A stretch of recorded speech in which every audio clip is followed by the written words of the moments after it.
This is really not so much about the FOP. As you can see, this is about our department and our officers. We called this on just a few hours notice, and it's an unbelievable turnout. Unbelievable. I can't be thankful enough for all these officers. Many of them worked last night. They worked the lines last night. Many of these guys are out there working the riots. They stayed up to come down here today, and so that I say thank you to all y'all. First off, we want to address a few issues. As far as Chief Gourley goes, and history shows, we don't always agree with our chiefs. I think everybody knows that. We don't always agree with Chief Gourley.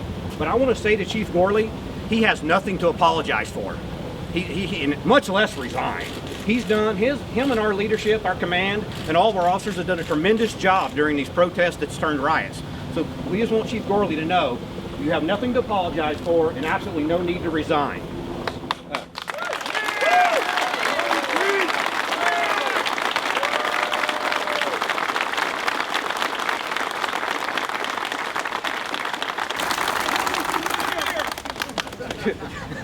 To our officers, you showed a tremendous amount of restraint and professionalism, and you didn't act until you were attacked. And I just want to commend you for that. Again, many of you were on the front lines and you showed up down here. Many of you don't, but obviously this is a total department issue. And just from the support here, I'm overwhelmed actually. Again, I'm just so thankful that all of y'all are here. And you know, even though you get rocks and insults hurled at you, you know this community supports you because you see it every day. Out here, when somebody buys you lunch, somebody buys you a cup of coffee, you know overall you have this community support, so don't forget that. And last, to the people protesting, peacefully protesting, and to the other citizens of Oklahoma City, I want you to know that the FOP and the officers of this police department, we hear you. We understand what your frustration and what you're going through. But I want to ask you one thing. You don't like to be judged by the violent protesters that cause the disruption and the violence and the crime in these peaceful protests. So I'm asking you, don't judge our department, don't judge our officers for one horrendous incident in Minneapolis or for some other isolated incidents across this country. 99% of police officers do a great job. All they want to do is protect and serve their community the best that they can. And that's what they want you to know. But we're here for you, no matter what. We're going to be here to protect the great citizens of this city who've always showed us tremendous support. That's kind of really all I had to say. I'm going to turn it over to Vice President Mark Nelson. He has a couple other issues he'd like to address, and then after that, we'll stand for any questions. So I'm going to echo some of what John said, and then speak a little more directly to our citizens. This was initially organized as a show of support for our police chief. We're going to talk about a couple of other things, but if we're going to come to City Council and ask for consideration to be given when we have a huge disagreement with the chief, we are sure as heck going to show up and show support in times like these for a leader who's making tough decisions and doing the absolute best that he can. To our members, as John said, I don't have words. The honor of representing you is probably the greatest of my life to this point.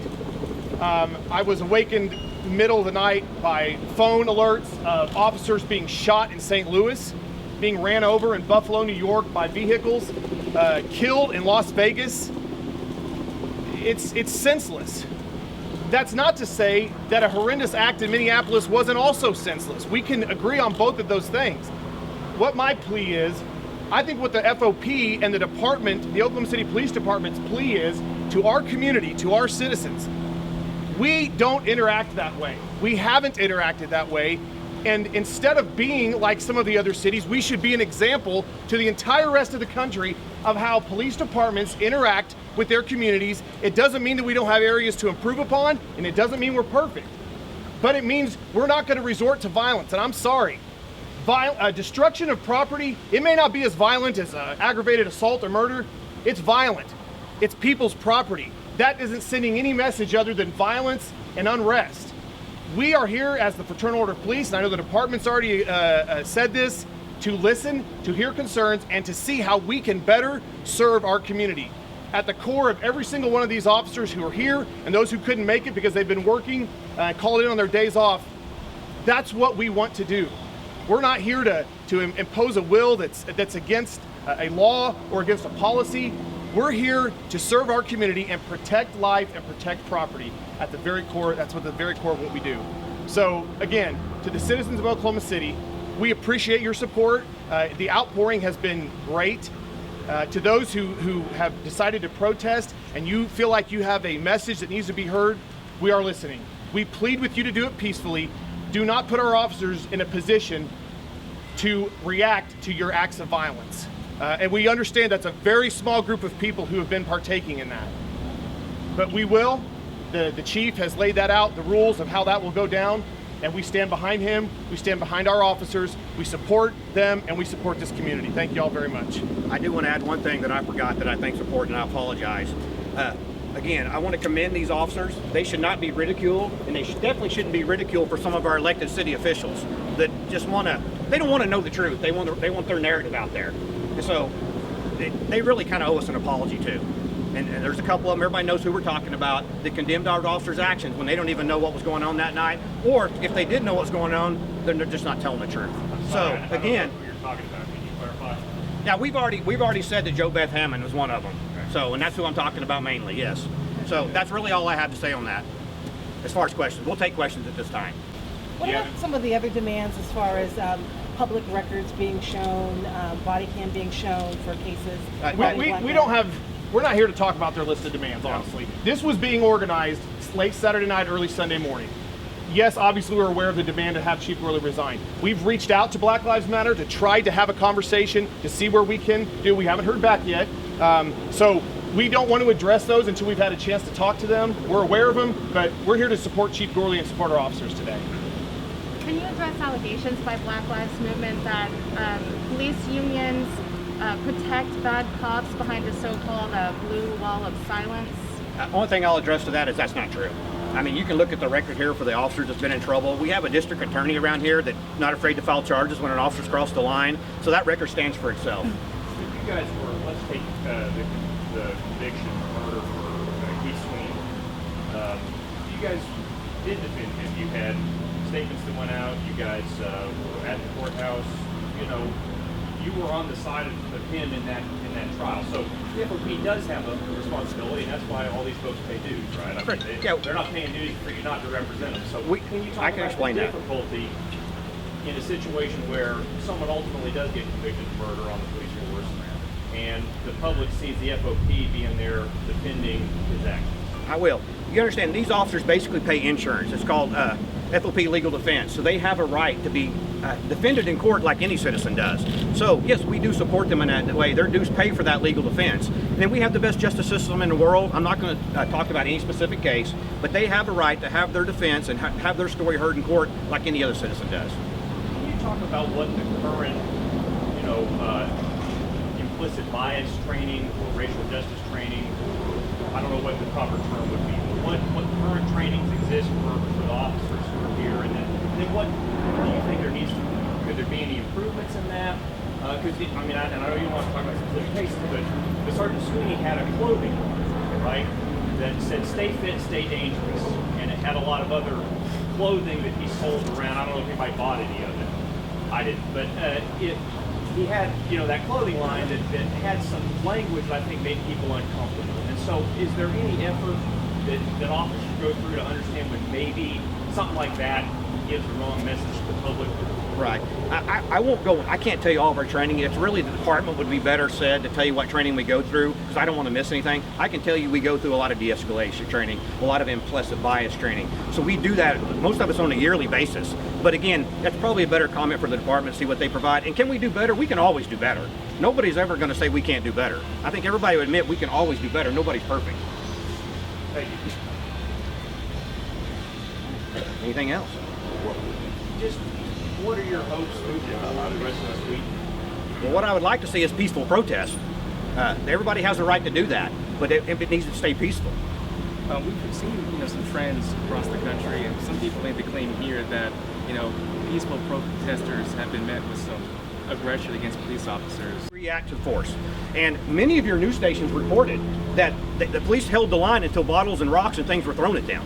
So that's already documented. It's out there in the media. I'm not going to address what's going on across the country because we don't work there. I know our officers. I know how well they've done. I know how well our command's done leading this, and that's what we're here to address. Why are we not hearing from the chief? Chief's in a city council meeting right now, so he can speak for himself, but the city council meeting is currently going on, which he's presenting our budget today.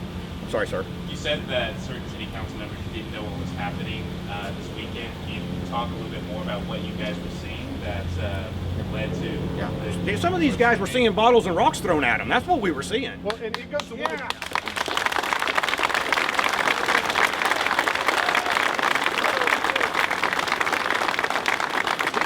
beyond just seeing it.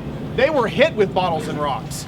It wasn't just things that we observed. We were victims. Our officers were victims. And police aggression, I'll say that's an overused term. We react to, John said for us, we react to resistance. When the curfew comes, the mayor said you got to go home. You can't stay in that area. I shouldn't say you have to go home. You can't stay in the area. We react to people's reactions. We don't react to gender. We don't react to race. We don't react to color. We react to the way people behave when the laws are broken. That's at the core of what police officers do. So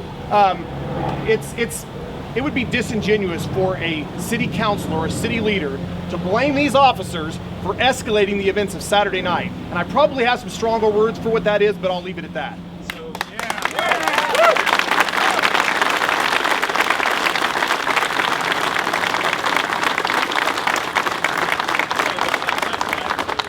Black Lives Matter said that using tear gas, using rubber bullets, using some of the other uses of force police used in response to those projectiles we're talking about was disproportionate. What do you say to that? I say that's not true. And I say if you don't want those actions from the police, don't turn violent against the police. Or the reporters. I think some of the reporters got hit with things. You can't turn a violent protest and then we can't say, pretty please, will you disperse? We know that's not reality. Let's don't act like it is. Let's don't act like that's reality. If people want to be violent, we have to use the necessary force to take that under control. That's plain and simple. There's no other way to put it. Groups around the country are clamoring for less lethal options, and that's what happened. And so now when we use those, we're criticized. We can't seem to get anything right to a certain group of people, and I'm not referring to Black Lives Matter. Apparently, the core group of what they had organized had a very peaceful protest. Matter of fact, some of our own officers praised them on social media for that part of the protest. So we're not accusing any group specifically of being the violent or being the ones who took action that destroyed property, that assaulted our officers. But we are going to react to that, and we're not, as John said, going to sit by and wait for it to happen. We have to be prepared. It's at the core of what we do. Being unprepared would be irresponsible. Now, the governor has said that he'll allow OHP and the National Guard to step in to support. What do you all think about that? Does the Oklahoma City Police Department need the support? That would be something you need to ask Chief Gourley. So far, we've done a tremendous job of doing what we need to do. But again, that's a logistical question you should talk to the department about. You know, obviously there's a lot of anger, a lot of frustration across the country. People are asking for something to be different. They want some type of change. They're frustrated with the way things have been. What should change? I think specifically with the police department, they're asking for the police department to change in some way. What do you think it should be? So there's two key parts to your question. Who's they? Because there's a lot of people saying a lot of things. And millions of people across the country. And so obviously we can't make millions of changes. If we got it that wrong, there's a whole lot more to talk about. Okay, well how about the thousands that were protesting last night? So again, what are they wanting? Are we talking about Black Lives Matter's list of demands? Or are we talking about sitting down, as we've done for the last 5 or 6 years, we've instituted de-escalation training. Body-worn cameras, less lethal options. There's a number of things that we keep learning about how to do things better. That doesn't ever stop. Several of our training staff are here. They're the best in the world. Our use of force experts are the best in the world. And I will say that I've talked to 4 of them and asked them specifically about Minneapolis. If there's a variable that you can put into that scenario that would justify what happened. And the answer was absolutely not. So we can agree that that was horrible.